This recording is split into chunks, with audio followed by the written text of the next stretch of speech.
Welcome to the Terrible Podcast with your hosts from SteelersDepot.com, where you can find all your latest and greatest Steelers news. It's Dave Bryan and Alex Kozora, always lit, talking Steelers.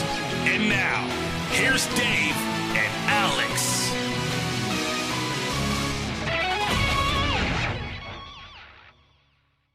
Welcome to the Terrible Podcast, Season 12, Episode 112. He's Dave Bryan. I'm Alex Kozora, SteelersDepot.com. Thanks for being with us here on this Wednesday, this busy Wednesday, Dave. A lot to talk about today with pro days and pre-draft visits. And by the way, a little bit later in the show, we'll have a couple of Depot guys on for a draft roundtable discussion. Today will be Josh Carney and Tom Mead, and hopefully for Friday, we'll have Tyler Wise and Jonathan Heitritter. I know you guys like hearing the other voices, and those guys all bring terrific insights. So we wanted to bring those guys on for a draft roundtable.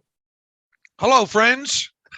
Oh, very Masters of you. It's Masters Week, right? Boy, what a kind of an exciting week here with pro days winding down and the LSU pro day going on this morning, and already have reports of Mike Tomlin. And Mike Tomlin's not going to miss that LSU pro day, I don't think. I kind of had a good feeling about that. I didn't know whether or not Kevin Colbert would make it down to Baton Rouge, but yeah, LSU pro day going on today, and Mike Tomlin and Kevin Colbert are both there. I think defensive backs coach, so I would assume that's Grady. That's down there as well too, watching the Stingley kid go through the paces today. So look, it never stops. One thing right after the other. We got pro day visits, or not pro day visits.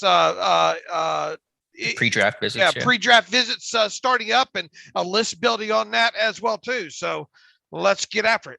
Yeah, let's briefly start with the LSU Pro Day today. As you mentioned, Mike Tomlin, Kevin Colbert, Grady Brown, and potentially others are there as well for the slew of LSU prospects. Really the only top, first rounder is going to be the corner, Derek Stingley, who had a sensational freshman season a couple of years ago, picked off 6 passes, dealt with injuries, and just not as stellar play since, but one of the more talented players pound for pound in this class. So there's some interest there that will kind of check that box of potential first round fits if he's available at 20, but there's other good picks as well, other good prospects, whether you're talking about Neil Farrell, that big interior plugger, Ed Ingram, a talented, powerful offensive lineman, Ty Davis Price, who's a pretty big bruiser, running back who had a monster game against Florida this year. So the Tigers have plenty of prospects beyond Stingley.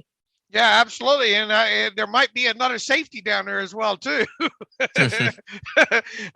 those that don't get what I'm hinting at there, Tyron Matthew obviously has been back home these past weeks, I guess, or past at least a week now, I think, and all. And he visited with the New Orleans Saints, I believe, on yesterday. It doesn't sound like anything, at least initially, is going to come out of that visit with the New Orleans Saints. And I would expect, he's been all over the LSU program the last, week or so, I think. So I would expect Tyrann Mathieu is going to be spotted at that LSU Pro Day today as well. So you'll have Mike Tomlin, Kevin Colbert. Who knows if Brandon Hunt or Omar Khan's going to be down there. Don't know that yet, but I'm not saying. I'm just saying all those, at least 3 of those guys will probably be in the same facility together today. And who knows what happened with the dinner conversations or anything that may have went on last night as well. So maybe it's just something to pay attention to. Yeah, and in regards to Matthew, we're just waiting. I assume something will happen before the draft, but I really can't tell you when Matthew's going to decide to sign. It seems like he really is in no hurry to find a new team. Yeah, as we talked about the other day, right, with the compensatory draft pick formula and all like that, for guys that aren't signed this week, obviously there's no rule that says you can't sign, whenever. But if you're kind of considered a more expensive type player, maybe the team looking to sign you is wanting that compensatory balance sheet to kind of equal out in their favor. So maybe they're saying, look, can you hold tight until, after the draft or so we can sign you and go that route. So you won't count on a compensatory selection balance sheet there. That's always a possibility. But regardless, I mean, I think we agree that, or at least I agree with myself that Tyron Matthew's not getting 13, 14 million per season right now. Yeah, it should be less than that. The question is just how much less than that. Is it 10? Is it 8? Is it something else? That's something we don't know right now. And as I've speculated all along, and it's a big if, Tyrann Mathieu comes to some sort of agreement with the Steelers, I would expect that to be somewhere in the neighborhood of what Miles Jack got. So, 2 years, 16 million would be my best guess if the Steelers were to come to some sort of agreement with Tyrann Mathieu. And while we're on the topic of safeties, according to the Post-Gazette's Jerry Dulac today, there's yet to be any real talks with Minkah Fitzpatrick on a long-term deal. That refutes the report from Didi Kinkobala earlier this week that said the deal was very, very close. So two clearly different, dramatically different reports there. But I think I think the Dulac report probably aligns more with what Pittsburgh has done in terms of not getting these deals done until much closer to the summer, to training camp, before week 1. That seems the most likely way this Fitzpatrick deal is going to go. No way Adidi's wrong here, right? I don't know. We'll find out, I guess. Look, I wrote up when I wrote up what she had said on 93.7 the other day. It's just not normal for the Steelers to do long-term extensions, lucrative long-term extensions, really from April 1st until training camp gets underway. There's no rule that says they can't, obviously. And, a couple years ago, you obviously had the Ben Roethlisberger 2-year extension that I think happened.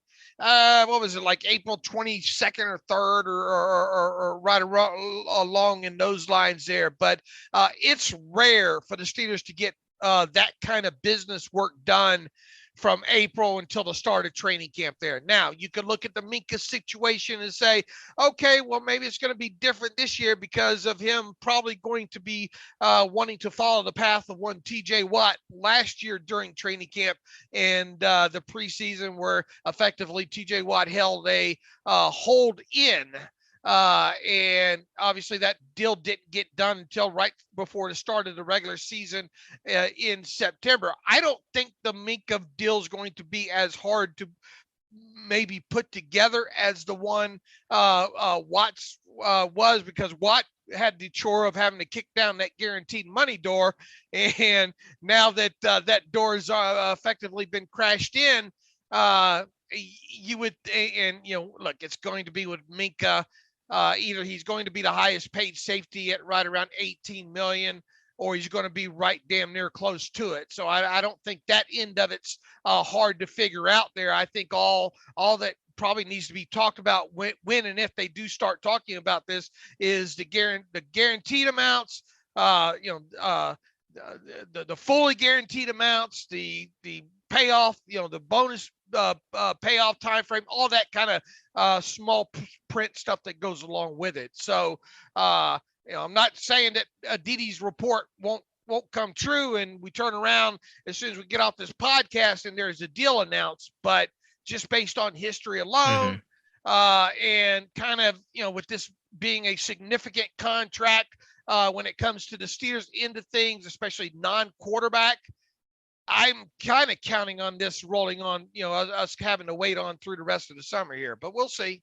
Yeah, we'll see, but that's my expectation as well. It will get done in the same way that TJ Watt's got done. It just took longer and had a bit more angst to it than what probably everyone involved, including fans, wanted to see. But as Andrew Brandt has always said, deadline spur action, and to do it now with a deadline far, far away. Not that there's ever a true deadline, but just in terms of start of the season, kind of the Steelers self-imposed deadline, it just seems more likely that stuff will get taken care of into the summer.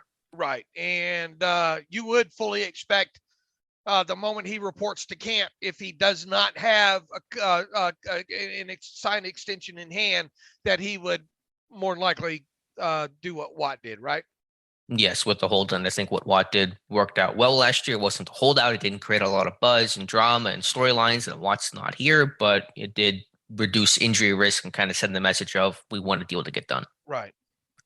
All right, Dave, let's flip back to do you have a problem with that? I don't. No, I think players want to protect themselves and don't want to blow out their knee and just, want to have that clear line of we want to get a deal done, but also not having the drama and buzz and distraction, quote unquote, about being a holdout, not being there with your teammates. So no, I think the hold in's a great compromise to those things. I do as well. All right, Dave, let's flip back to the NFL draft here because those stories are kicking up as well. A lot of pre-draft visits coming in for Pittsburgh, and I do want to give Aditi credit because she's been all over the pre-draft visitors here for the Pittsburgh Steelers. And we talked about on Monday, would any of the top quarterbacks come in? And I said no, probably not. I was wrong about 2 hours, but as quick as I can be wrong on that because they're all coming in. Apparently, you got Desmond Ritter, Sam Howell. Ritter's coming in Thursday. Howell's coming in Friday. I think according to Aditi, next week you're going to have Carson Strong and Matt Corral. Malik Willis reported for April 20th. And I think those are all the top quarterbacks. Also, Chris Oladuncan, the South Dakota State quarterback. We talked about he just came in for a pre-draft visit the other day. And so those are the quarterbacks that are coming in. We know corner Marcus Jones from Houston has a pre-draft visit scheduled. I believe that's going to be later in April. Kyle Hamilton, the safety from Notre Dame, that's April 19th. That's an interesting name. Also, linebacker Quay Walker from Georgia. He's going to come in also on April 20th. So it's quarterback heavy, but also some key defensive names in Hamilton and Quay Walker. Boy, we're almost to the halfway mark. Yeah.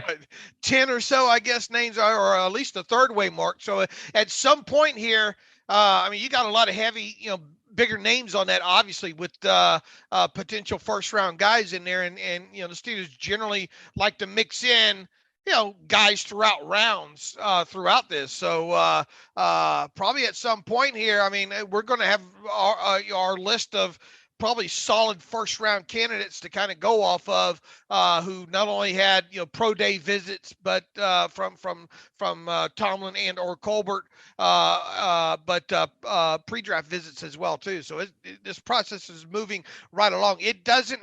I think Oladuncan was in yesterday, and we'll have to see if if Bob Labriola starts passing along some of those names as of today, because I would imagine they have people in that building today as well, right? Well, if Tomlin and Colbert aren't there, maybe not. But That's it sounds true. like tomorrow, Ritter's going to be in tomorrow, Hal Friday. So by Thursday, Friday, there should be probably additional names. It probably won't just be Ritter and Hal coming in tomorrow and Friday. Right. But it just depends on schedules and things like that. But again, I said on Monday, I don't know what more Pittsburgh has to do to show interest in the quarterback class. Well, they've done even more by bringing all those guys in. So yes, there's an element of due diligence and comparing guys and trying to vet these guys as much as possible. But if they were doing this for any other position, if they were doing this for receivers and went to all the top pro days and had dinners with all those guys and brought all the top receivers in, everyone would just sit there and scream, they're taking a receiver. So again, I'm not going to guarantee they're going to take a quarterback. That would be foolish for me to do. Hamilton is a very interesting name. I'm betting Pittsburgh saw him run that 4.7 at his pro day and said we might have a chance at this guy because of the 4.7, and then he also just natural tendency for safeties to fall in the draft. So what if that guy falls? I kind of had that thought in my head for a while now, but that's to me is a top talent in this draft class. Yeah. Look, safeties get pushed down for some reason, right? Especially if the testing probably doesn't match in some situations, like with this. But as you and the good thing is we know you did the evaluation on Kyle Hamilton, so I know for sure you watched the tape on it. The tape's there. The tape is there. Now he might be better suited more so, down in the box than he is free safety, but in today's interchangeable world of safeties, and specifically where the Steelers would probably and Minkah would enjoy it too, probably being more in the free safety role, and also with maybe the potential of this team playing more too high. A guy like Kyle Hamilton certainly would fit. And I think you put it best when someone kind of questioned the position that Kyle Hamilton plays, whether strong versus free, when he hit you on Twitter talking about scheme and all yesterday. And your response to that was? Yeah, it was basically I was asked, is it a good scheme fit to put Hamilton next to Minkah Fitzpatrick? And I said, if your scheme can't make Fitzpatrick and Hamilton work, you need a new scheme. I mean, I think you can make those top tier talents work. So yeah, I mean, Hamilton has some negatives to his game. He's a little tight hip in terms of playing man to man coverage. You watch the Cincinnati game, actually Ritter got him pretty good a couple times. The straight line speed on tape is not even elite, and that's kind of backed up by his testing, running a 4.59 at the combine on a very fast Indy track of 4.7 ish reportedly at his pro day, but the overall tape is fantastic. And I think he certainly would offer more free safety value than a Terrell Edmonds. The one big knock on Edmonds, Dave, to me, is that he really cannot play that deep free safety spot. And that has become so limiting in terms of, Fitzpatrick's going to play a lot of free safety, but they want to be able to rotate him and spin him down and play robber and play underneath, not play 20 yards deep and quarterbacks just throw the ball away from him the entire game.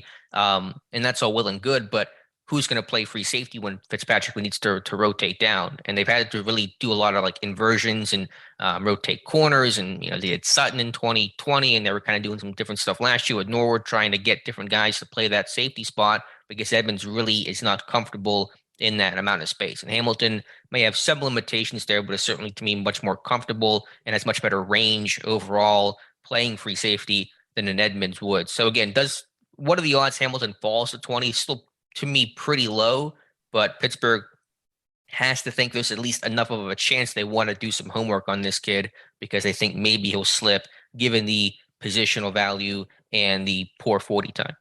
Right. And, maybe something doesn't work out with the way the quarterbacks fall in this thing for whatever reason. Right. So obviously, I think you still agree that be a bit of a surprise if they do not take a quarterback in the first round. But if they didn't, you could see a guy like Hamilton, should he fall, because look, if some of those quarterbacks maybe that the Steelers want go earlier and say the Steelers stay at 20th overall, maybe that pushes a guy like Hamilton down. Yeah, if there's a run on quarterbacks, it's a little unexpected. If three guys go in the top 10, top 15, then that probably will push somebody down, and maybe that guy will be Kyle Hamilton. And also on Quay Walker, just one of those, just another Georgia great defenders, good size, good athleticism. Didn't put up big numbers because he was competing with so much other top talent. His teammate Nakobe Dean's going to go, in the first round. No, I shouldn't say as well, because Walker's kind of a fringe first round, second round guy potentially, but he'll be a top pick as well. So some homework on the off-ball linebacker guys and Quay Walker. All right. And let's see. So with Jones, we mentioned Jones on Monday, all the quarterbacks coming in. And so, yeah, that's the pre-draft visit. So I think we're up to 9 of the allotted 30 that we know of. And also Kenny Pickett, but he was a local visit, does not count against the Steelers top 30.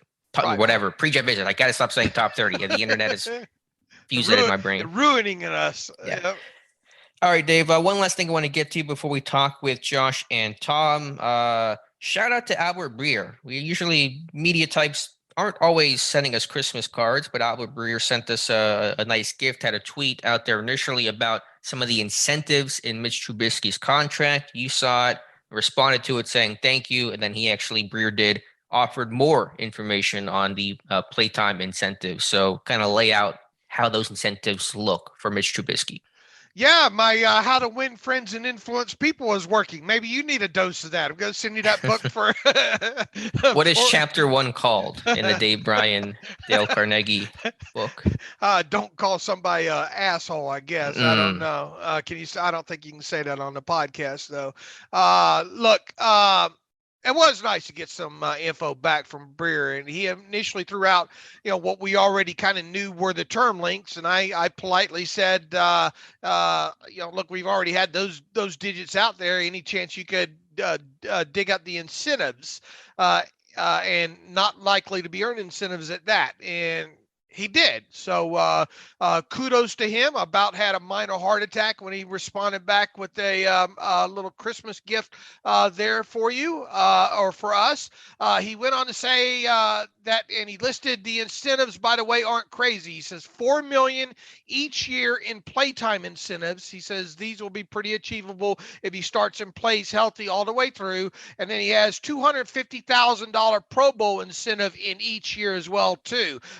2022 and 2023. So $4 million in each year in playtime incentives. That's a total of $8 million right there, and another 250,000 in Pro Bowl incentives each year. That's a half a thousand, so that's $8.5 million right there. He went on to say that playtime triggers start at 60% and then go up from there. So what that basically means is, I'm sure this is probably kind of tiered with Mitchell Trubisky, that maybe he earns $1 million first. Let's say if he hits 60% of all offensive snaps played in a season, and then just guesstimating here, maybe 70% he hits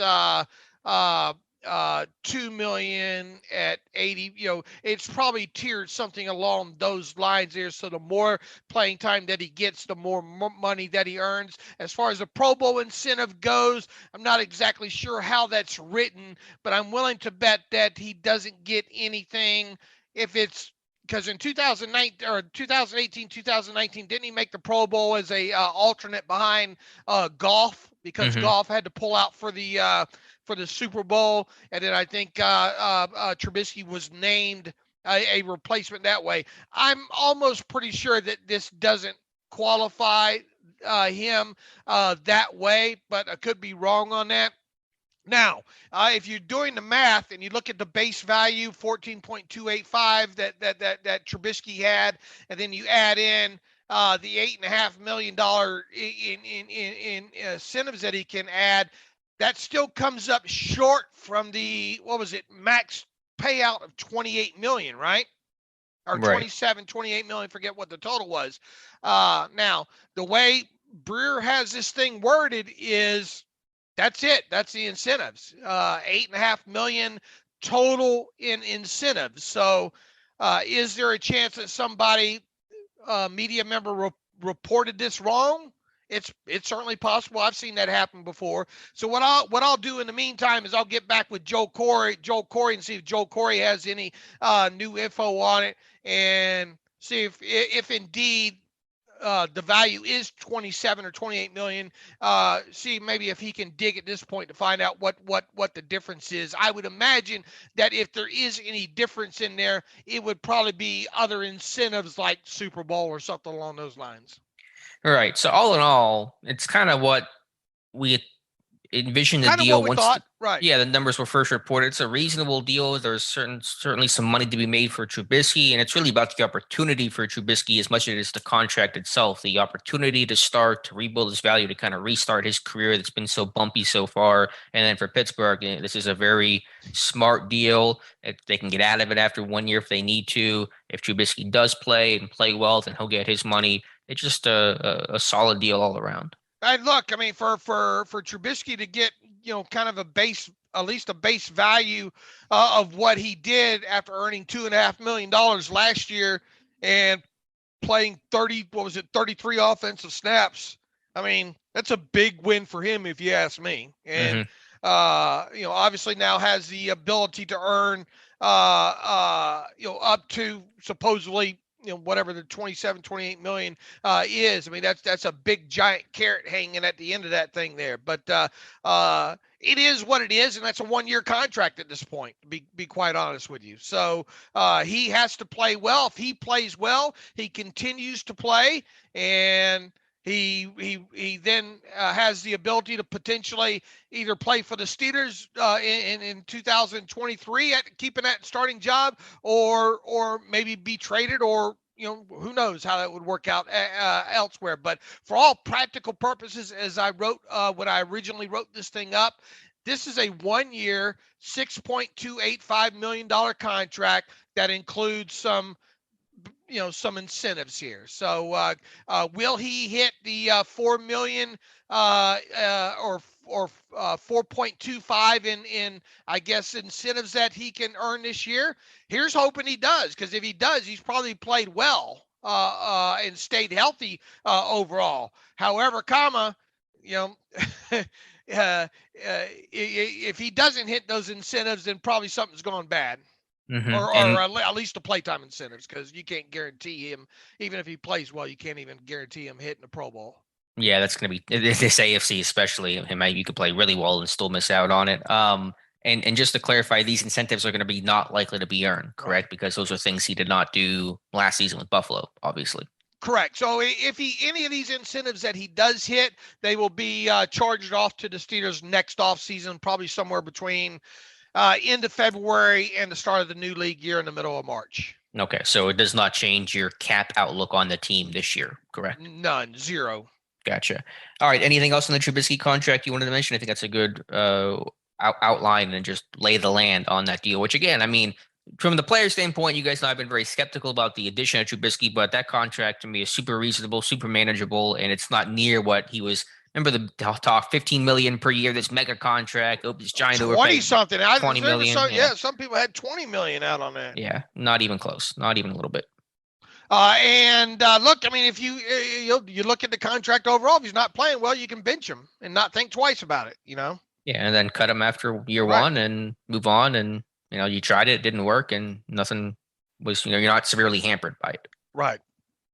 All right, Dave, I think it's a good time for us to stop here, take a pause, and we'll come back here with Josh Carney and Tom Mead. What about Mitch inviting people over to the house? Oh, yeah. This Florida house. I think Aditi mentioned that as well this weekend. It's going to be Mason, Dwayne Haskins, Najee Harris, maybe some other pass catchers. So maybe a little awkward there between Trubisky and Mason Rudolph. I'm not sure how that's going to go. But, that's nice for Trubisky to do. Yeah, assuming that goes down, I wonder what receivers might show up. Hopefully a guy like Chase Claypool and Deontay Johnson somehow might make the trip. We'll be following their Instagram accounts the next few days to see if we can capture anything on that. Mm-hmm. All right, Dave, let's take a pause here. Come back with Josh and Tom to talk some NFL draft.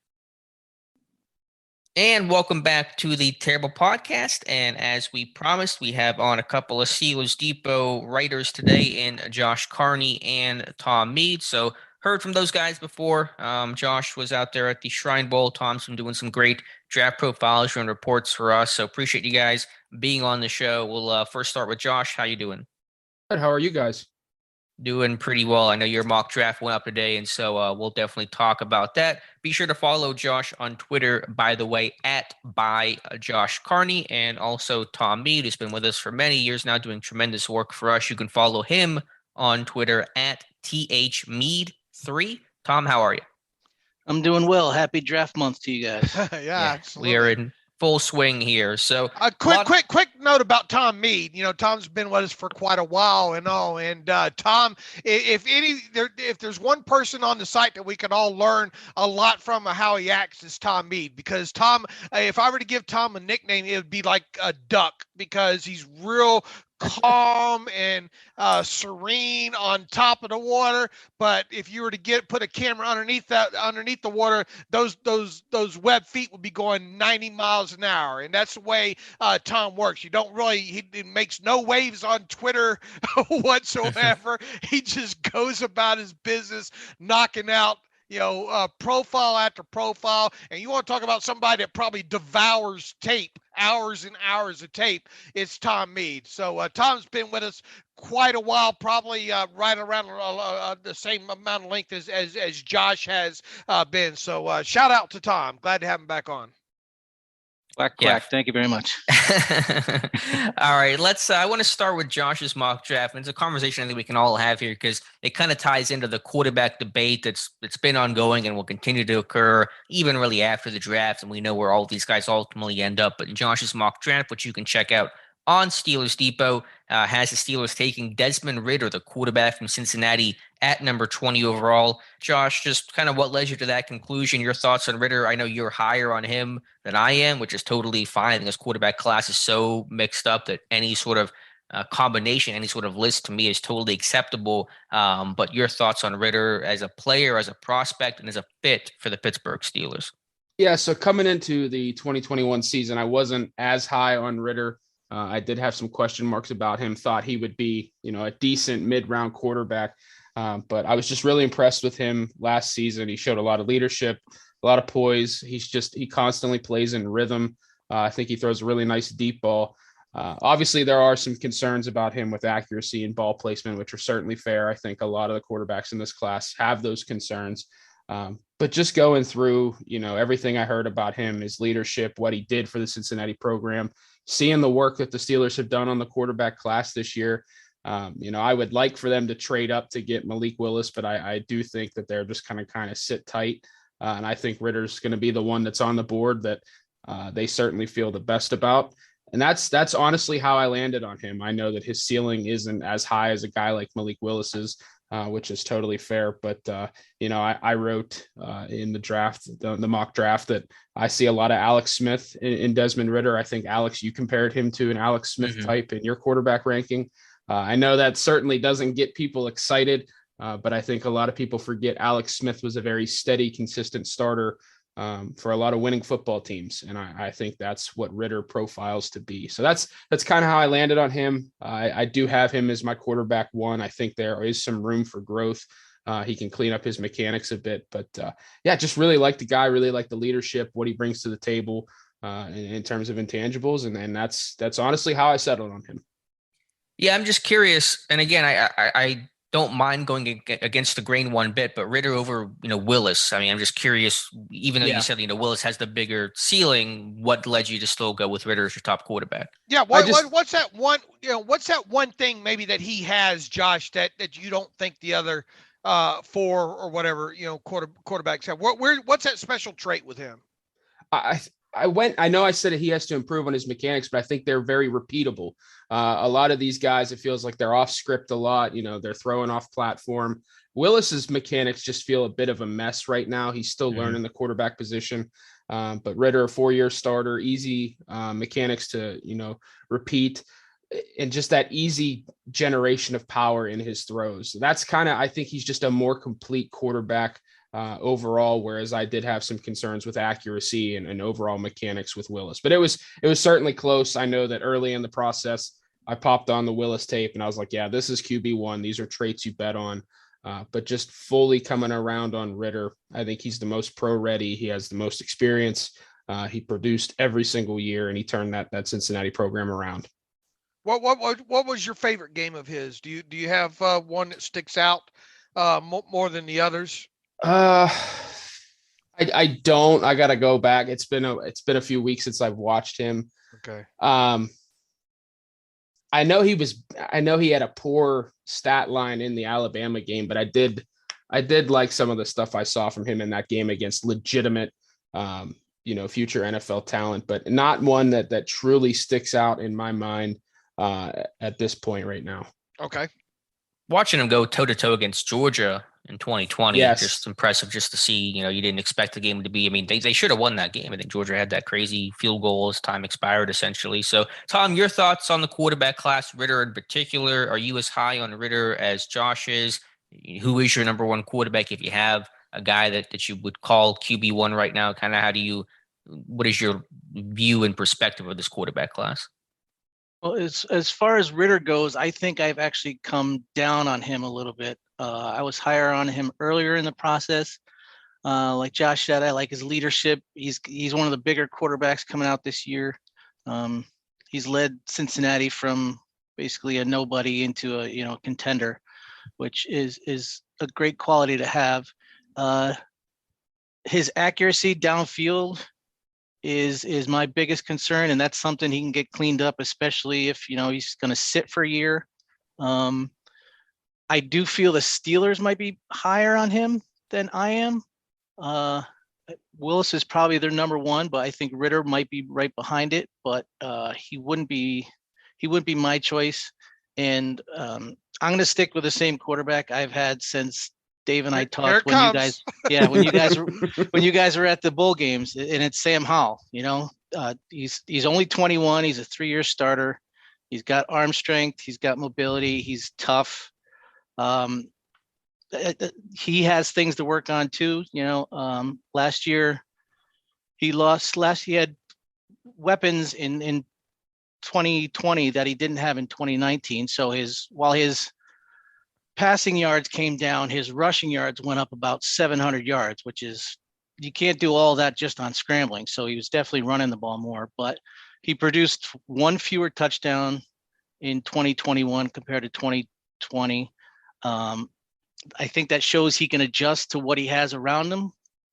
As far as what the offense the Steelers are going to be looking for, it's that mobile quarterback, the guy that's going to throw the ball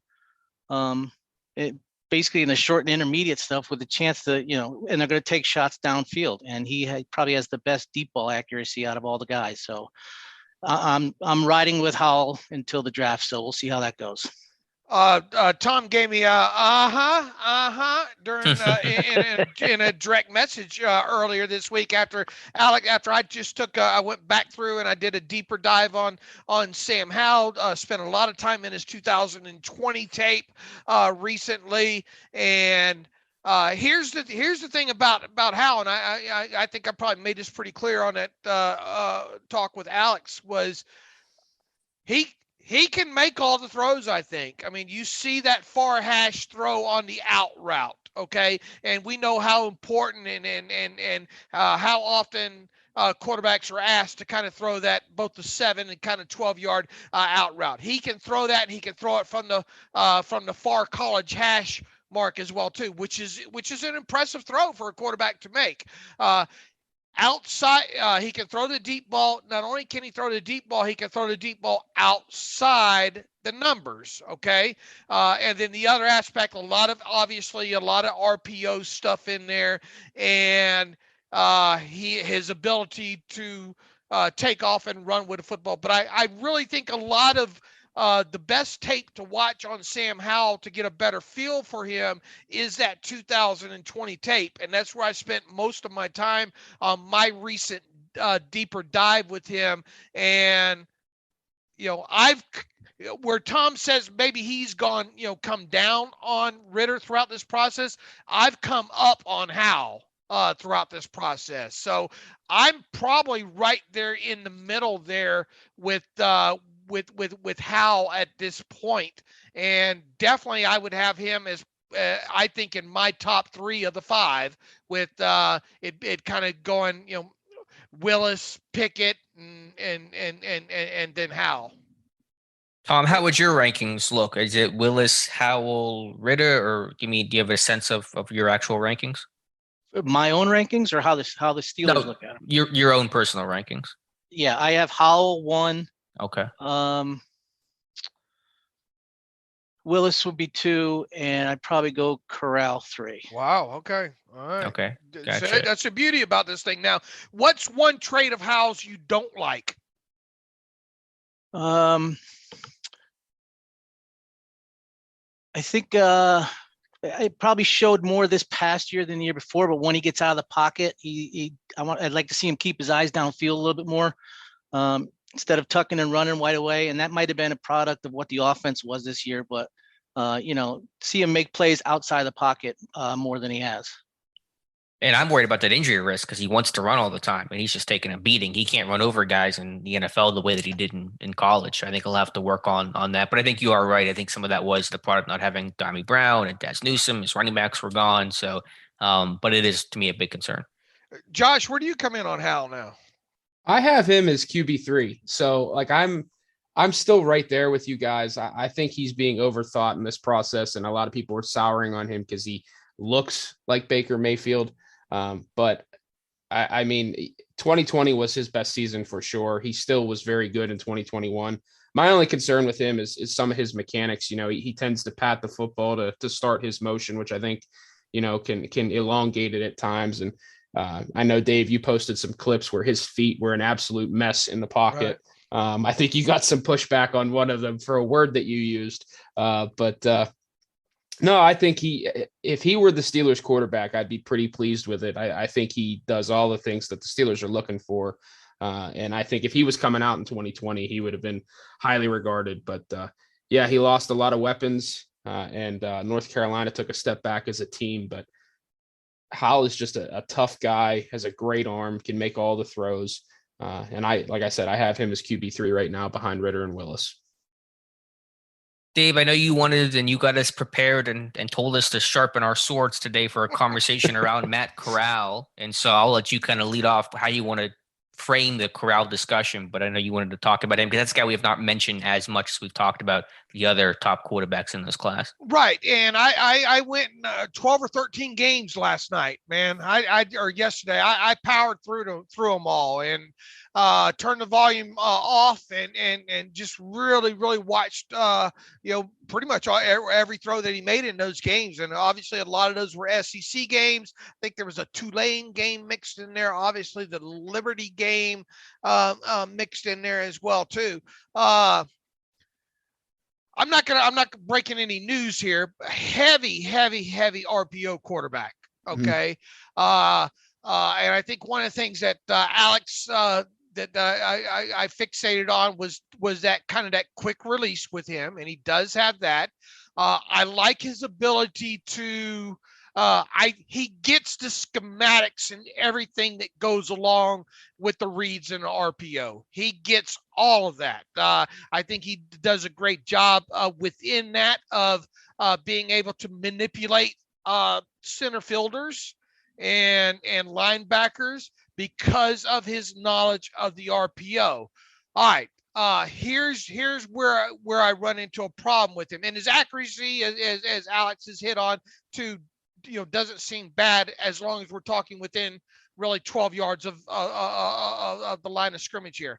One of the main things after especially when I got back through the first 3 or 4 games, I was thinking, okay, where are some of those other pro NFL throws at? Where is that out route?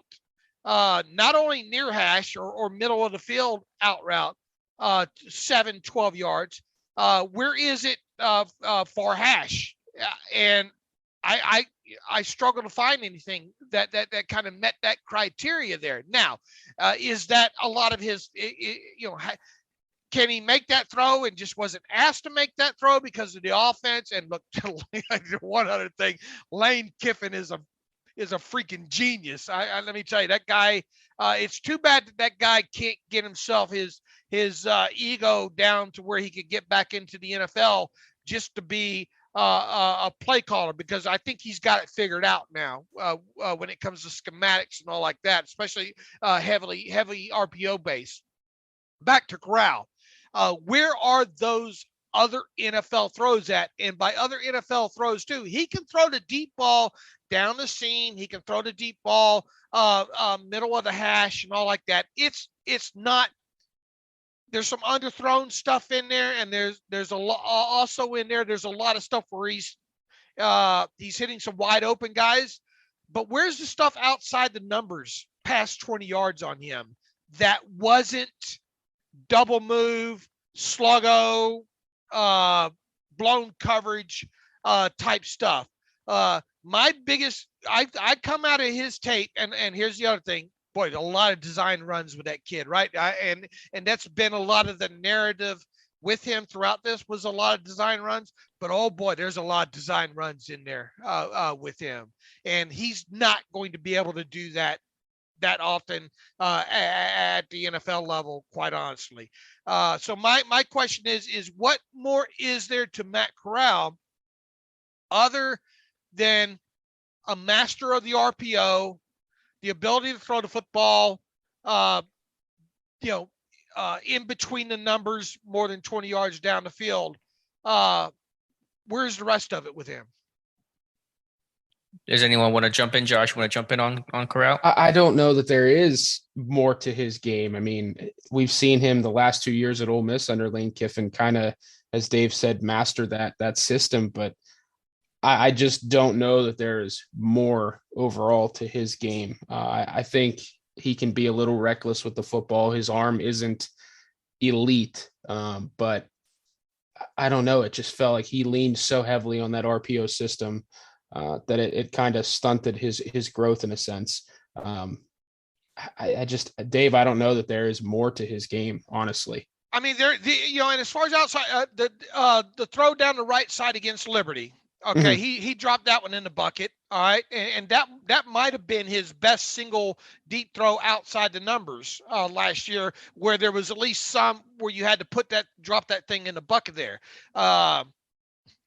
But where the cover 2 throws, where the whole shot throws, where's the 7 and 12 out, out routes from either middle of the field or far hash and stuff. I could not find. Tom, I think you've watched a lot on him. What's your thoughts on Corral? Yeah, based on what the offense they ran there, he wasn't asked to do a lot of that. He's got arm strength. I don't, obviously Lane Kiffin would know better than us. So was it a factor of Lane has seen him in practice and he can't do it, or it's something Lane didn't want to do with him? Now, Sam Howell can make that throw, can't he, Tom? Yeah, he can. He definitely can. But I think it's for Corral, that's what he fit best in that RPO short, quick passing thing, because he's got such a great release. I think they went with what fit him best, and that's what they rolled with.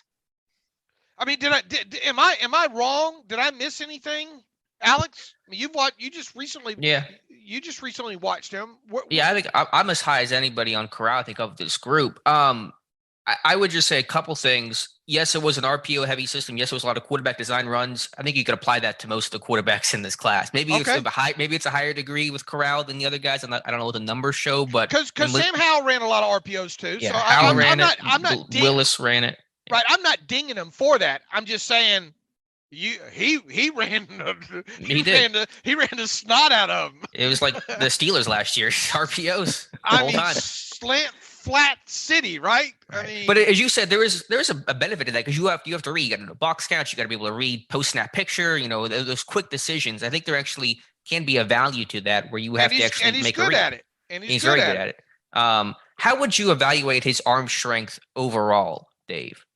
On a scale of 1 to 10, probably, I don't know, 7. Okay, so it's pretty good. I don't think it's Willis. I don't think it's Howell. I think Howell and Willis clearly have better arms overall. You do feel like Corral has to kind of put his whole body into some of those throws, but I think he has a good arm. Like, you watch with the Egg Bowl, it was either this year or last year, it was an 81-yard touchdown to Sanders, and it was 60 air yards of that ball being in the air. It was on the money to Braylon Sanders. So this guy, to me, has an underrated arm, I would say, because they didn't throw deep a whole lot, but you saw Corral be able to uncork it. So to me, if you take it trait by trait, is he accurate? I would say yes. I think he's a really accurate quarterback. Does he have a good arm? He has a good arm, 7 out of 10 on Dave's scale. Is he a smart quarterback? I think he's a pretty smart guy. He's a good leader. Everyone down there talked about and raised his leadership. He's a tough son of a bitch. He's a tough SOB for sure. And I think it's another thing, too, on Corral that people have to take into consideration, that ankle injury that he played through. I pull up the numbers because he hurt both ankles this year, but really it was the Auburn game where he really kind of hurt that ankle severely. And prior to that Auburn game this year, I know it's just stats, but prior to the Auburn game this year, he has thrown 15 touchdowns to just 1 interception, completed 68% of his passes, averaged 4.7 yards per rush, and had 9 rushing touchdowns. That Auburn game after that, he threw just 5 touchdowns to 4 interceptions, 68% of his passes completed. The yards per attempt went way down, though, by over a yard, only had 2.7 yards per rush and 2 rushing touchdowns. So if he had stayed healthy the entire season, those numbers would have looked even better. His tape would have looked better. I think there's a very stark and clear difference between Corral pre and post ankle injury, but he did play through. He did compete in the bowl game. And to me, there were some intangible factors with Matt Corral that cannot be denied, because the intangibles matter so much for the quarterback position. I just my once again, my main takeaway on this is not having the tape of him making certain throws out, because you got to be able to throw that. You got to be able to throw that cover 2 hole shot to some degree. Some obviously in the NFL do it better than others. There's hardly, I don't think I saw a cover 2 hole shot, to be honest with you. Yeah. But there's a projection with all these quarterbacks. Willis didn't make a lot of throws he'll have to make in the NFL. And so we're all projecting some of this stuff out.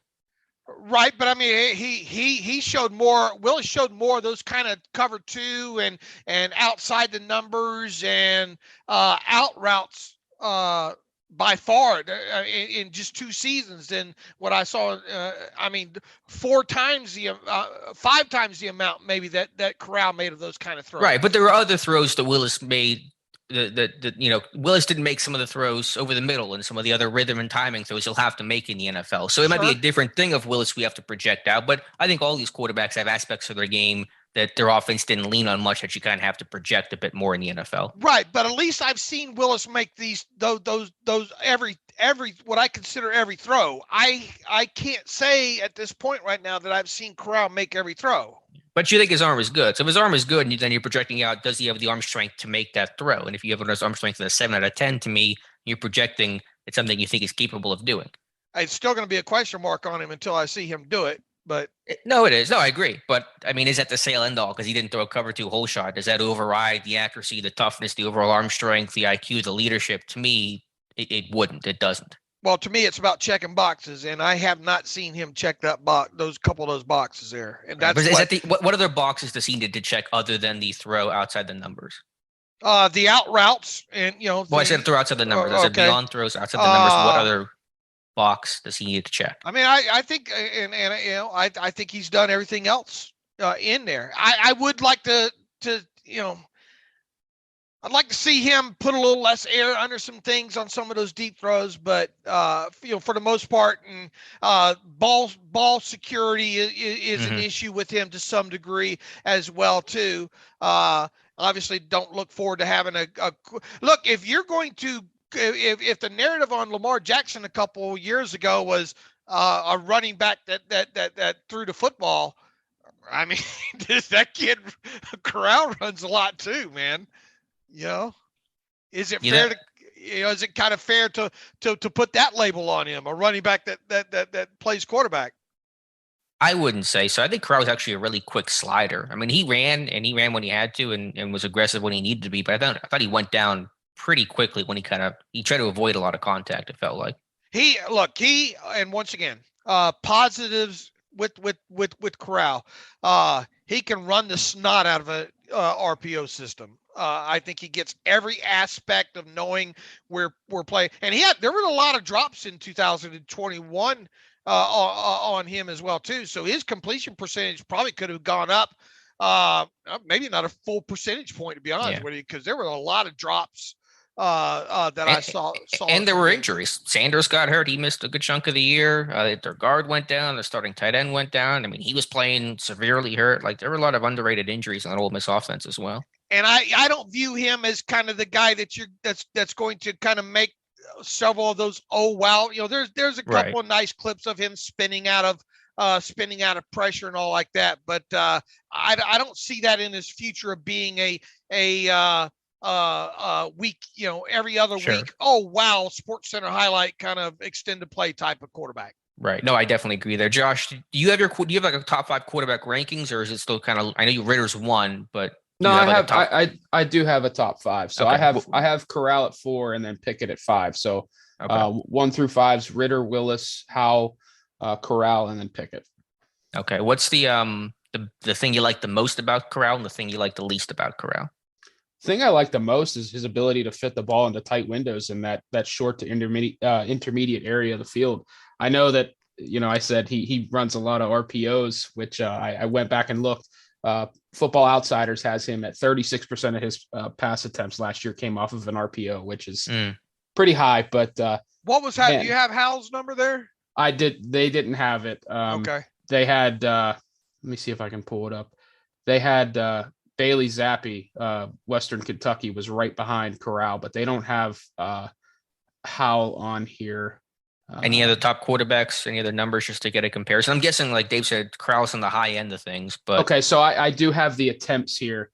Corral was second in RPO passing statistics and passing attempts. Caleb Ellaby from Western Michigan had 24 more attempts than him. So he was the top guy. And then Zappi's right behind him, had 124 attempts on RPOs. Sam Howell had 82 passing attempts off of RPOs. Unsurprisingly, Carson Strong in Nevada had the fewest RPO passing attempts. And then Kenny Pickett had 35. Viva la air raid. So there's a huge gap from, the Corral and Bailey Zappi to, Howell, Ritter, Willis. Willis only had 61 passing attempts off of RPOs, which is kind of surprising the more I look at it. But, okay. So go back. Did Howell have more than Corral or no?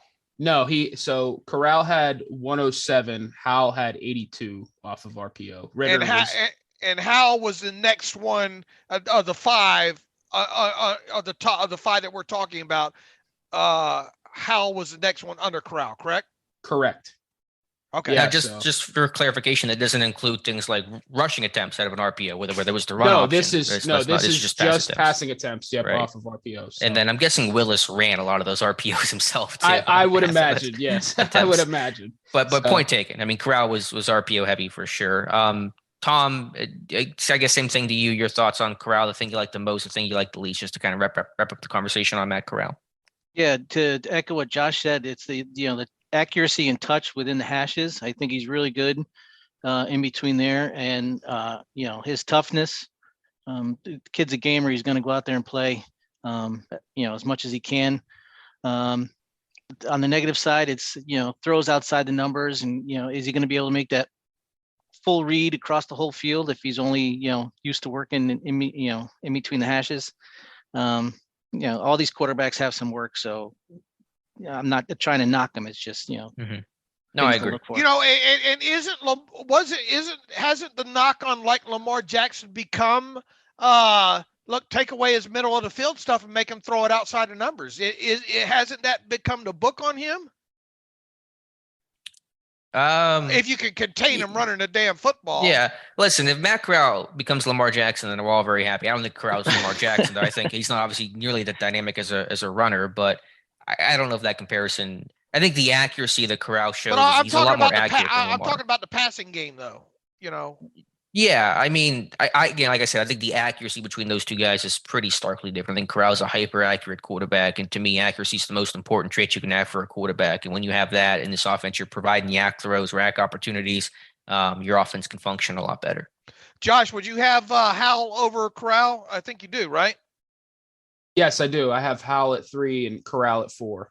Okay, I have Howell above Corral as well. What's your top 5, Dave? I know you have Willis 1. Willis, Pickett, Howell. Man, I got recency bias here now. Probably Corral, Ritter. Okay, what's the biggest knock on Ritter? Because I know Josh has him quarterback 1. Dave, you and I both have him quarterback 5. I struggle to find that one big key trait with him. Josh, what do you think the key trait is with Ritter? Oh man, is it the leadership? I mean, obviously, I think he's a great leader. I think the leadership is definitely. I don't think it's quantifiable. And he ran more of a he ran more pro style offense too, so he's going to be probably more pro ready. You could definitely see a guy like Ritter, whatever team he lands with, hitting the field his rookie season sooner rather than later, because I think he understands and comes out of a pro style offense. Yeah, I do think he's the most pro ready quarterback in this class, even above Pickett. I think it's a fair question what stands out the most, and he might not have that trait, but it's going to sound bad, but he feels the safest in this class, in a sense, the guy that can step in right away and help win football games, and he won't kill you.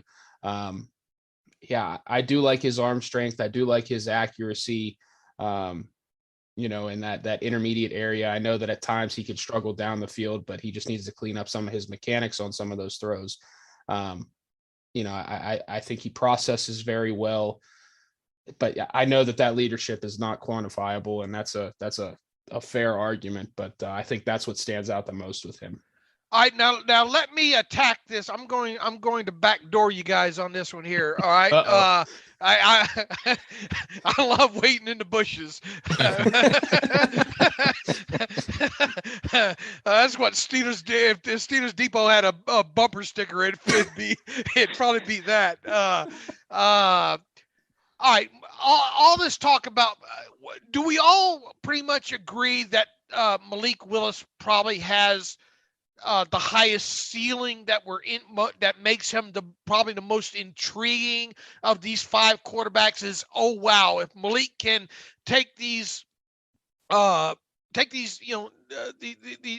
these qualities of his and somebody refine him, oh wow, look at what we can have. Is there anybody that disagree that he has probably the highest potential ceiling of these No. five? No, Willis has the high ceiling. Okay. Now within that, all right, he only has his tape is all over the place. Do we agree? Oh yeah. Yes. Yes. Okay. And we agree that he only has 2 years of playing the quarterback position. He played in a very, scaled down offense. It's not his fault. Or maybe it is. Why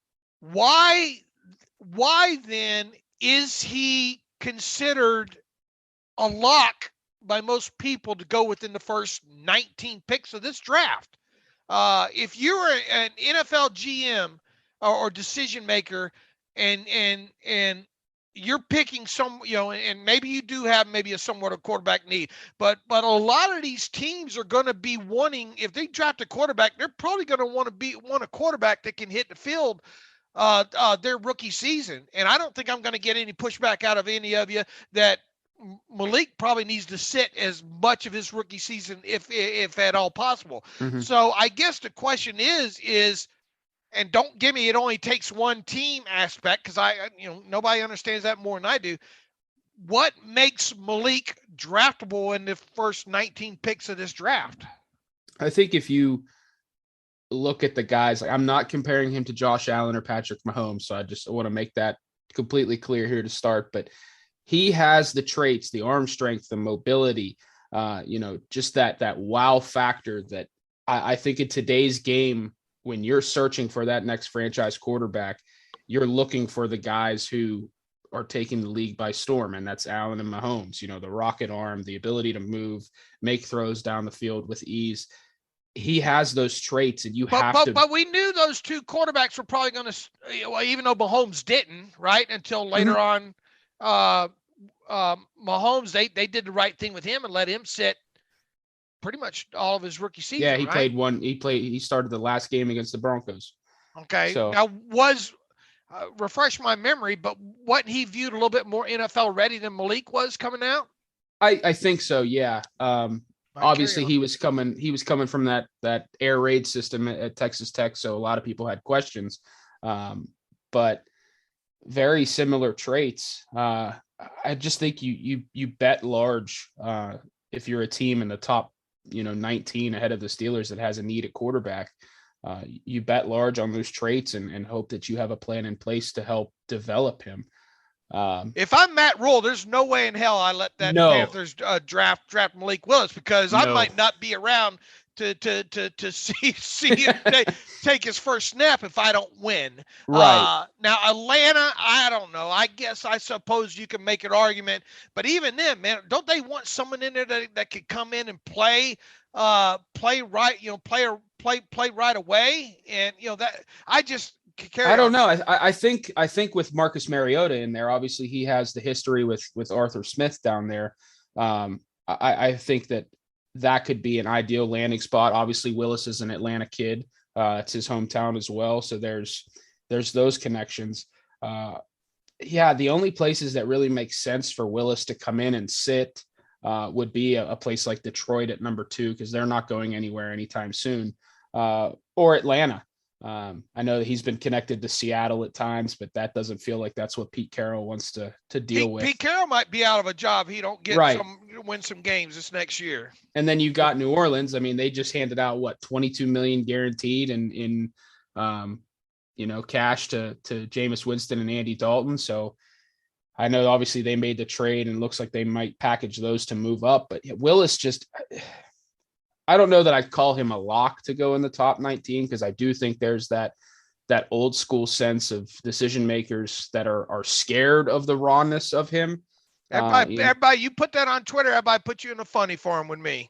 I have, and I was put there. I think I just came back recently, but no, I think there's that contingent of new age thinkers that say, oh, you have to bet on those traits. We'll take a swing, and if we miss, we miss. And there's that other contingent where it's like, no way would I touch him. He's way too raw, and that could cost me my job.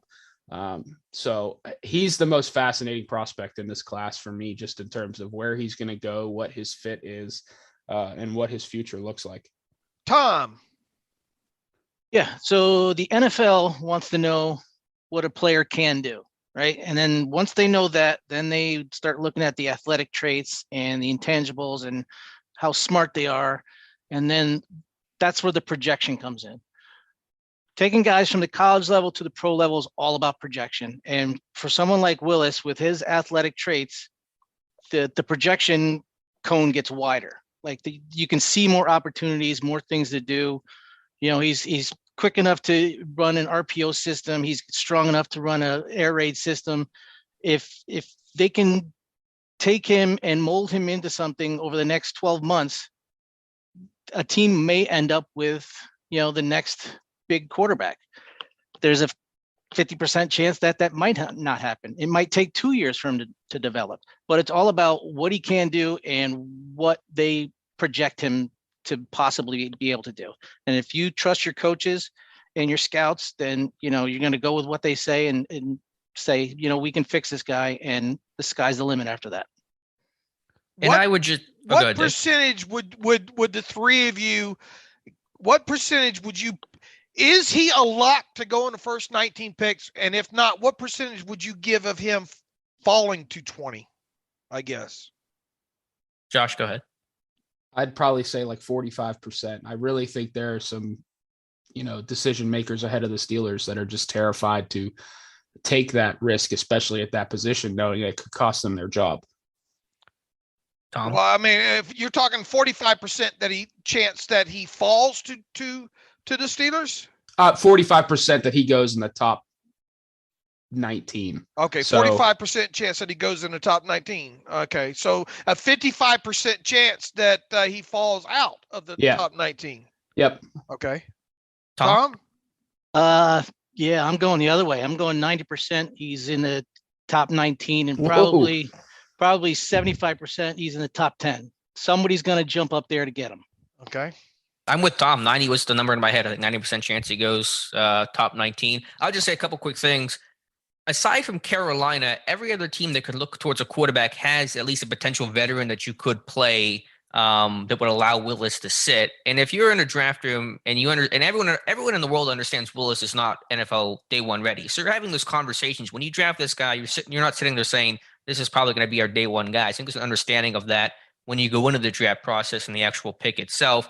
And also, just because you play a rookie quarterback right away doesn't guarantee that you're going to win and keep your job. Look at Jacksonville. Urban Meyer was kind of a mess for a bigger scale, but there's no guarantee you're going to win just because you get that rookie quarterback who's going to have predictable rookie struggles right away. So all that's to say, I think 90% chance Willis goes top 19. See, I'm more on Josh's side of the fence here, thinking that, and I think I've made this clear throughout the process here. There's part of me that thinks that there's a chance that Willis falls out of the top, at least falls out of the top 15, and potentially even 19 there, because I mean it's excitable once again to think of what he might become, but you have to be resigned to the fact that he's not, you shouldn't play him his rookie season, and can we get him to where he needs to go aspect there. And and then it goes back to one thing that I said I don't want to hear. All it takes is one team, I guess. So, but with the limit, I will not be shocked if he falls that far. Let me just go back on the record and say that again. And then just last thing on Willis, what's the most important and relevant discussion for Steelers Nation, for the Steelers, is if he's there for Pittsburgh, is this a good fit in system and just overall culture for him? I think it's a perfect fit because he's going to sit for a year. It's going to be in a great, stable organization. Head coach ain't getting fired. A great disciplined quarterbacks coach, and Mike Sullivan, a little, I think, former Army sergeant and coach at Army, and spent a long time there. I can't think of a better situation for Malik Willis to step into than the Pittsburgh Steelers. Yeah, I think it's a perfect fit, and it's largely because of Sullivan. I know that obviously having Mike Tomlin, as your head coach is going to make it a great culture fit for him. But I'd read somewhere, I think it was the other day, one of the larger national draft experts said, he needs a place where he has a regimented daily, practice session focusing on mechanics. And it's well, that's Pittsburgh. I mean, that's Mike Sullivan. He's very regimented, drills it down mechanics wise. it would just be a perfect fit. And I think he's everything the Steelers are looking for in that next quarterback based off the comments we've heard from Mike Tomlin. All right. Who in the last 5 years, other than maybe and Mahomes is a perfect example. Okay. But name me a first round quarterback that has sat the majority of his rookie season in the last 5 years. I'd have to look at the list. And most of those quarterbacks are going so early because there's such a dire need for it. But Mahomes sat. Lamar sat for the start of his rookie year. I don't know if Flacco had gotten hurt or something that had put Jackson in the lineup, but Lamar ended up sitting. I'd have to look at the other names though. But Lamar also was a into the first round. Not that it mattered. First round's first round, but you know. But I mean, in Pittsburgh, he would sit. That's all that matters. In Pittsburgh, he would sit, and that's totally fine and acceptable and the best thing for him. And so to me, it doesn't matter about historical precedent.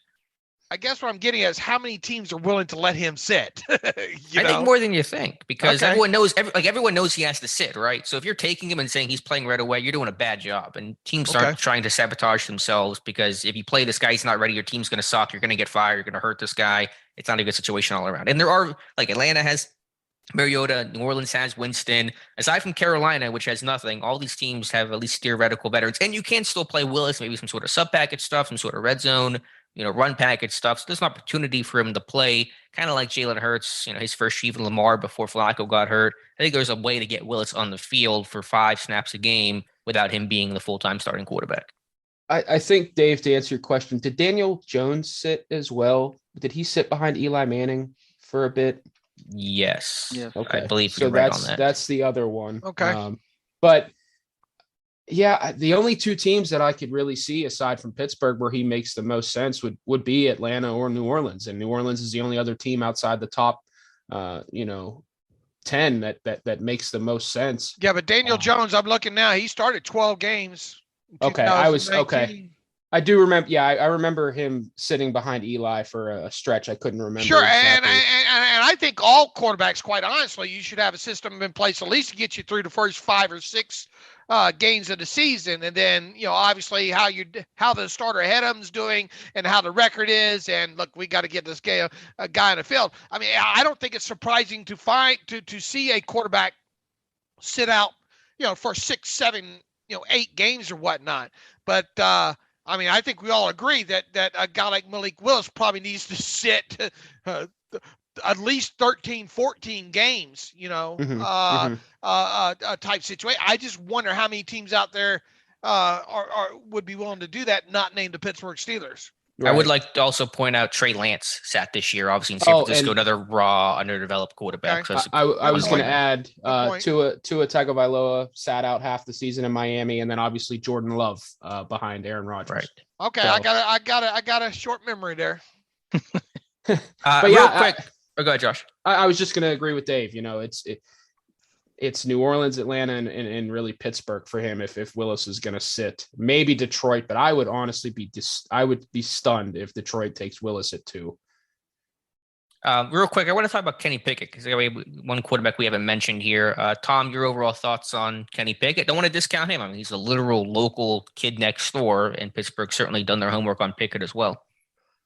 Yeah, my biggest thing with Pickett is his arm strength. I think, I think he's another one who's a good competitor. I think he makes the players around him better.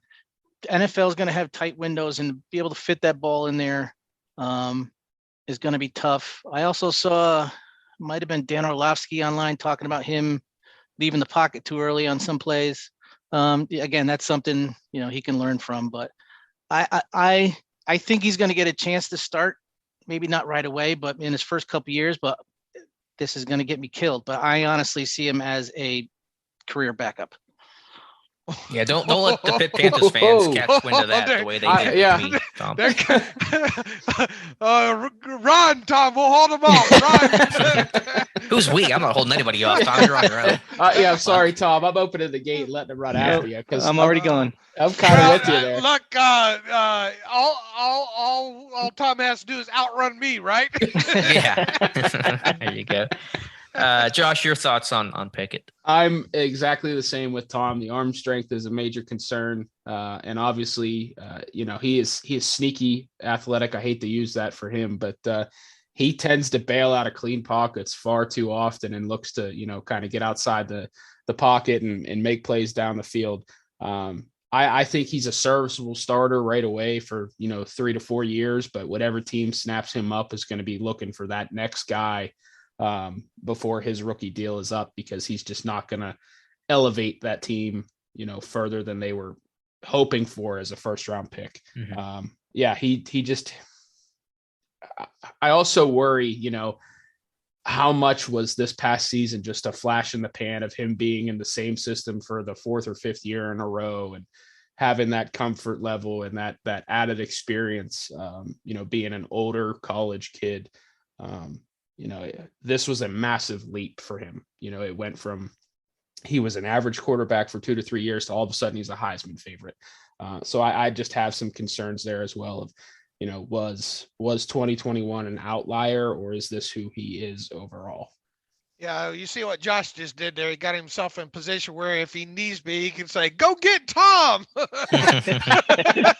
Exactly. I'll swing by and pick you up on the way out. There he is. Go get him. All right. It's funny how all y'all here we are, 4 of us, and I mean this has been some good discussion. It just goes to show you how tough the quarterback position is, right? Absolutely. People can see so many different things in the same quarterback. It's fascinating. Especially this year in a quarterback class where there is no clear-cut guy. It's not like last year where everyone had Lawrence, or most people had Lawrence 1, and it was kind of a clearer order. I mean, it's even from the number 1 guy, we've had 3 or 4 different names we've tossed out there. So one last thing on Matt Corral. Dave, I got to get on you a little bit here. Are you going against rock star legend Bret Michaels? Because Bret Michaels loves Matt Corral. He's actually, they're good friends with Matt Corral. It's a friend of the family. They know each other since Corral freshman year in high school. And Corral said that Bret Michaels is telling the Steelers to draft him. So will the Bret Michaels influence? Probably not, but will that influence the Pittsburgh Steelers? Nah, look, I was a Poison fan back in the day, and but hairband's gonna hairband, so right, fair enough. So there you go there. But legitimately, they are like good family friends. Like, it's a weird story there, but interesting one with Corral and the Michaels family. I want to talk about some non-quarterbacks here as well. I know you guys, Josh, Tom, been doing some draft profiles on non-arms. Tom, I love you because you do all the day 3 guys, the undrafted guys, like no one talks about. But I think that's really valuable because those guys are going to become important on day 3 right after the draft. So who are some of the later day 3 potential UDFA guys you've been studying? UDFA guys you want? Yeah, or late day 3, just any of your recent profiles that have caught your attention. All right, so one guy that I really liked was Jaylen Naylor, wide receiver out of Michigan State. 5'11" and a quarter, 192, 4.5 speed. He's a Z who can play the slot. He had some injury issues. He had a hand issue that kept him out 4 games last year, and I think he was a knee injury that cost him pretty much all of 2019. He's got some experience as a kick returner. He stood out. Like, I wasn't expecting to see what I saw. He was able to get open deep where you don't need a good throw from the quarterback. You just need an accurate throw, because he was 4 or 5 yards behind guys. So he was very good at manipulating defensive backs. His route running improved. He drops his hips really well to come back for the ball. Soft hands, can catch around his frame, and he can create after the catch. He's a willing blocker, and I honestly saw him as a day 3 talent, but with this wide receiver class and his injury history, he'll probably get pushed. A day 2 talent. But with his history, I think he'll probably get pushed down to day 3. He might be a double dip receiver they go for down there, but he was definitely someone I liked. Let's see, who else can we talk about? A guy I just looked at, Mario Goodrich, defensive back from Clemson. Only a 1-year starter, but he was all ACC last year. He's got experience in man and zone coverages, but he's better in zone. And he's got the length to play in press and disrupt receivers. He's really good in zone, positioning himself so he can play multiple receivers. He's always got the eyes on the quarterback. He breaks to the ball well. I actually can see him moving inside and playing the slot because he played, especially early in the season, he played the run really well, where he was not afraid to jump into gaps and take guys down. Later in the season, he started tackling a bit higher, and I don't know if he had any shoulder issue or something, but I kind of saw hints of a taller Mike Hilton watching him play. So he's a name to keep an eye on. And I'll throw one name for the probably a UDFA that I watched recently as well. And his name is Luigi Villain from Wake Forest. He's an edge rusher. Mike Riddleman from the College Gridiron Showcase posted his numbers, and 6'3" and a quarter, 256, 10 3/4 inch hands, 34-inch arms. Holy moly, he eats fine. This wasn't official, but his 10-yard time was 1.57, which is really fast. So I watched 3 games of him. In those first 3 games, I was that meme, the guy with the stick poking him, going, do something. Because he would literally just run upfield into the tackle, wasn't using his hands, he had no pass rush plan whatsoever. Then his last 2 games, he played Boston College and Pittsburgh, and he had 2 sacks in each of those games. And it was like something clicked all of a sudden. He was using chops, rips, stabs. He was using hesitation to get around. Like his whole pass rush plan kind of emerged within the last couple games.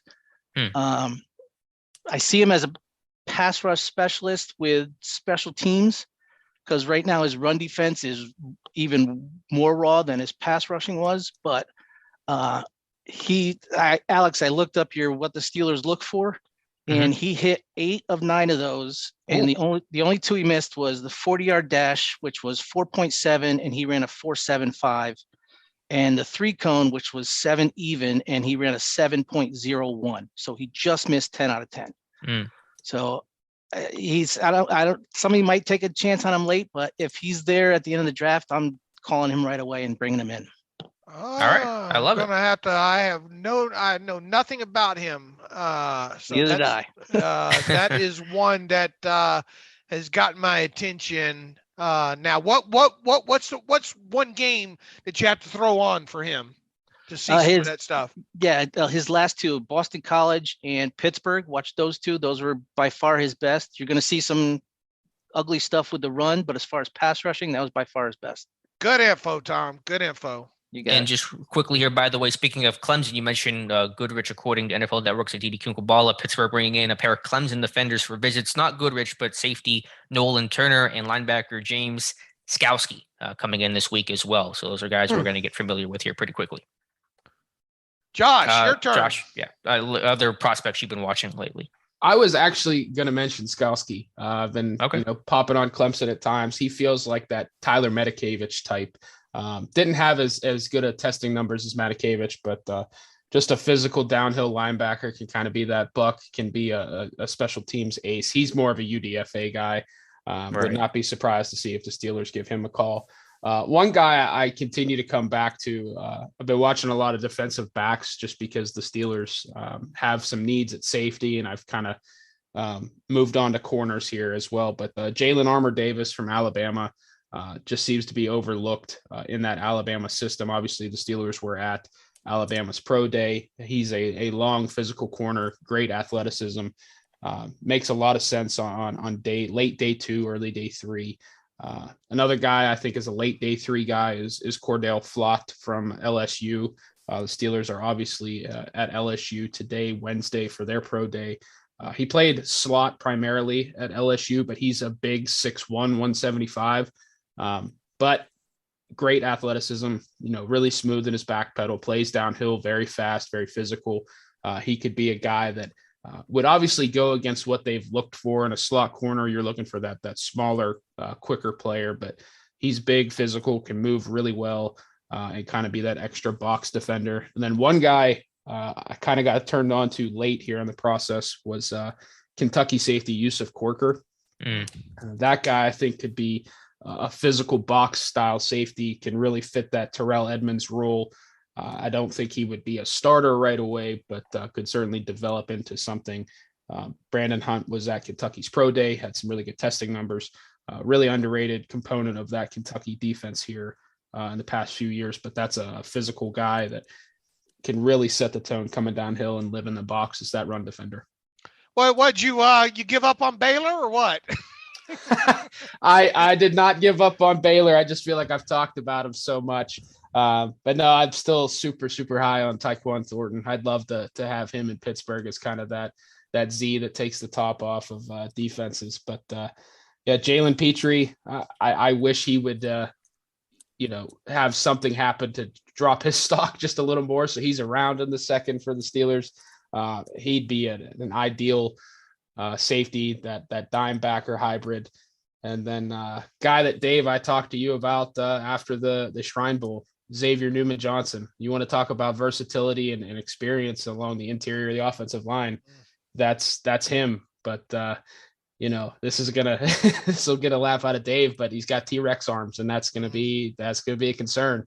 But a lot of guys coming out of Baylor this year that are just awesome to watch, and I think are going to be really good pros. Any for I've talked a lot about the South Dakota State kid, Pierre Strong, running back. That was obviously a Shrine Bowl. Any other, obviously being out here in Vegas and seeing the Shrine Bowl and seeing some of these kids, Strong obviously has my attention now, and Tyquan Thornton obviously. Who else maybe since the Shrine Bowl now that you have on your list that, man, that guy could potentially be a Steeler, after let's say the fourth round or something? Russ Yeast, the Kansas State safety. I know that Owen was very high on him when we were out there. He's kind of that slot corner, played some box safety, some free safety last year for Kansas State. I really like Cordell Volson from North Dakota State. He's a big mauler inside, played primarily right tackle for the Bison, but worked primarily at guard in Vegas and really looked good. Gene DeLance from Florida. He can kind of be that developmental swing tackle. I think Jonathan just had a profile go up on him in the last few days. And then the two tight ends, I know that tight end isn't primarily a need for the Steelers, but Chigoziem Okonkwo from Maryland. I mean, you want to talk about a guy that really improved his stock. The testing numbers were incredible. Obviously, he has the connection to Matt Canada, and I think he could be a very, very versatile weapon. One other one at tight end is the Oregon State kid. I'm going to butcher his name. Tegan Quitorino. I probably said that so wrong, but they had, I think Mark Brunner was watching him pretty closely at his pro day and at the Shrine Bowl. There's a lot of interest in him as kind of that move tight end overall. So there's a lot of tight ends in this class I really like. It's a shame it doesn't feel like the Steelers have a ton of interest in the position overall. All right, guys. Any other final thoughts here? Dave, Josh, Tom, anything else you guys want to mention before we wrap things up? Go ahead, guys. The floor is yours. I'll just say one thing off of what Josh just said about the tight ends.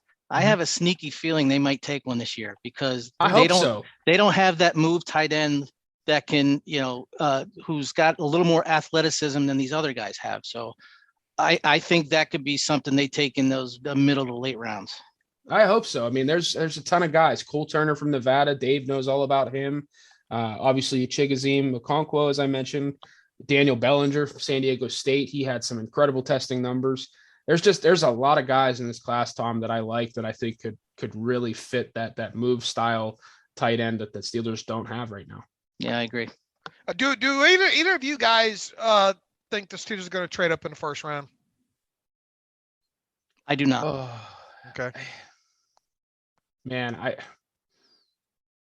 I hope not.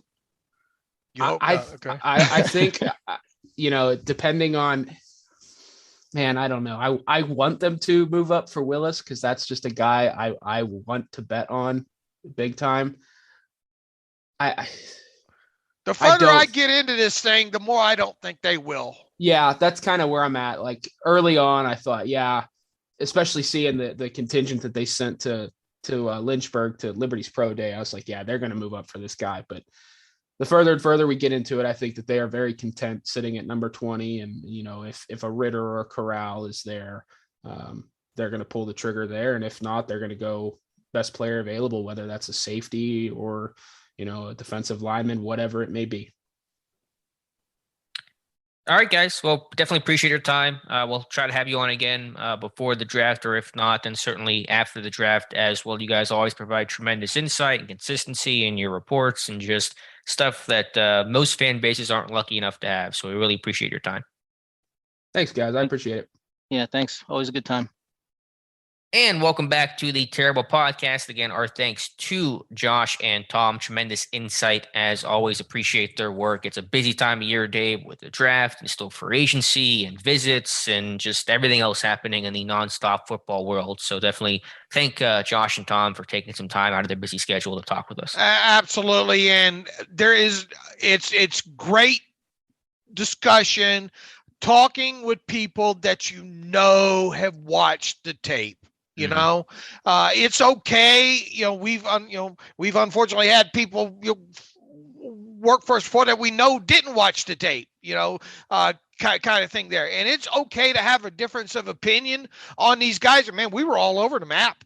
I think we the four of us, and unfortunately Tyler Wise and Jonathan Heitritter got a sneak peek of what to kind of expect in this. But I would imagine kind of their views will be a little bit different on this as well too. As we've said several times, I mean, especially when it comes to the quarterback position,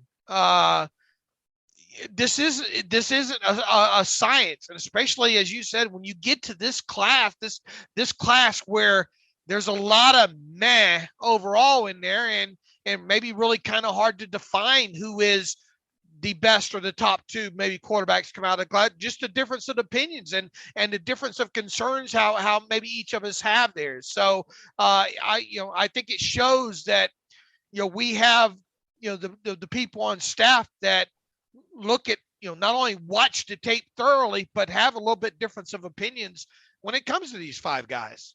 Yeah, I think it's important to have. I think it's healthy to have that discussion and different opinions. And to me, there really are, it sounds cliche, but there are no wrong answers to this quarterback class, because you can rank this thing however you want based on your own just tape study, what you've seen, what you value. To me is really important. If you value the big plays and the potential and the upside, you're going to like Willis more. If you like more of the consistency and the quote unquote knownness, and you might like Pickett more, you might like Ritter more, etc. So I think it's really healthy to have that discussion. It's good for me. It's probably good for you, I'm sure, Dave, to get those thoughts out there and hear that differing opinion and have that different perspective and lens. So yeah, could not be happy with how that conversation went. And yeah, maybe I'm putting too much value on the fact that, when my just recency memory of how other teams have treated, rookie quarterbacks there. And maybe there is a team or two in that top 15 that says, look, we can draft, we can afford to draft Willis, and we can afford to have him sit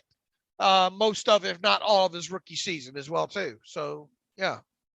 Yeah, and like I said, we'll have, as you mentioned, we'll have Tyler Wise and Jonathan Heitritter on Friday's show, unless there's some sort of like crazy Steelers news that we have to get to. Then those guys might get bumped to next week, but tentatively, and assuming we'll have those guys on Friday to hear their thoughts on the quarterback position and other positions as well. Dave, as we mentioned at the end of the interview or the discussion with Josh and Tom, Steelers bringing in 2 more players for pre-draft visits, so we now know 11 of the potential and allotted 30, according to Aditi Kinklerball from NFL Network. Those 2 players are James Skowski, a linebacker from Clemson, and Nolan Turner, a safety also from Clemson. So I know more about Turner than Skowski. Need to watch more on both those guys in general, just kind of the quick numbers on Turner. Last year had 45 tackles, interception, ran a 4.42 at his pro day, 37-inch vertical, 10.2 broad.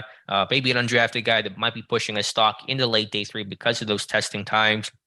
And then Skowski's an older prospect, came to Clemson back in 2016. Last year had 87 tackles, undersized, under 6 foot, 228, ran a 4.72, 40 at his pro day. So as Josh said, probably more special teamer, Medikevich type of mold, who's going to likely be an undrafted player. Yeah, I got to watch tape on both those guys. Yeah, so do I. But we'll have reports. I'll probably jump on Nolan Turner here, and I'm sure somebody will get Skowski as well. So any other thoughts, any other things you wanted to discuss here, Dave, about the Steelers or the draft or anything sports related? No, not overall. I'm going to jump into that into that Boston College Wake pit, because I want to take a look at that edge rusher that Tom turned us on to, because I absolutely know nothing about him. Probably power through a couple of games on him, and I can't wait to talk to Tyler and Jonathan, and then who knows, next week maybe we'll have Owen and someone else on to kind of round this round table out, if you will. Yeah, that sounds good. So I don't believe we have any new reader emails today. Is that correct, Dave? No, new emails? I think we're good on that. Plus, we're running a little bit long anyway. Yeah. And I think we, for the price that we charge for this, I think we gave the listeners their money's worth today. I hope so. But send us some emails. Let us know your thoughts. Yeah. So let us know your thoughts on this discussion. I'd love to hear. Send us your top 5 quarterbacks. Let us know who you would rank as your top 5 quarterbacks. We'll kind of just read through a couple of them. Don't send the book on exactly why you would take them, but maybe a little note or something, and then certainly the ranking in the top 5, because as I think the conversation we just had proves, the rankings are all over the map. Josh has Ritter as his number 1 guy. Dave and I have his number 5. So it's just a big gap that's just so uncommon in this draft, but it is because it's not right or wrong. It's just because it's so bunched up and there is no clear-cut guy in this draft class. Absolutely. All right. Make sure you follow Josh on the Twitter machine at by Josh Carney. And then you can also follow the great Tom Mead. Take it easy on Tom, Pitt fans. Tom Mead at TH Mead 3. That's MEAD 3. But appreciate those guys sitting in with us today. So I'm going to wrap it up, Alex. People can follow me on Twitter at Steelers Depot. They can follow Alex on Twitter at Alex_Kozora. Follow the show at Terrible Podcast. Email the show, theterriblepodcast@gmail.com. Alex had a great idea. Just quickly, send us an email, rattle off where you have those 5 quarterbacks, what order that you ranked, and if you want to add in a little bit extra, go ahead and do that, but probably not not lengthy emails at all, hopefully, when it comes to that kind of stuff. So if you like what we do and want to donate to the cause, go to SteelersDepot.com, hit the donation button, upper right navigational bar. Also, if you like an ad-free version of the site, go to SteelersDepot.com and hit the ad-free button for $25. You can have access that way as well, too. Hope everybody enjoyed the conversations today. I know I did. So as always, thanks for listening to the Terrible Podcast with Dave and Alex.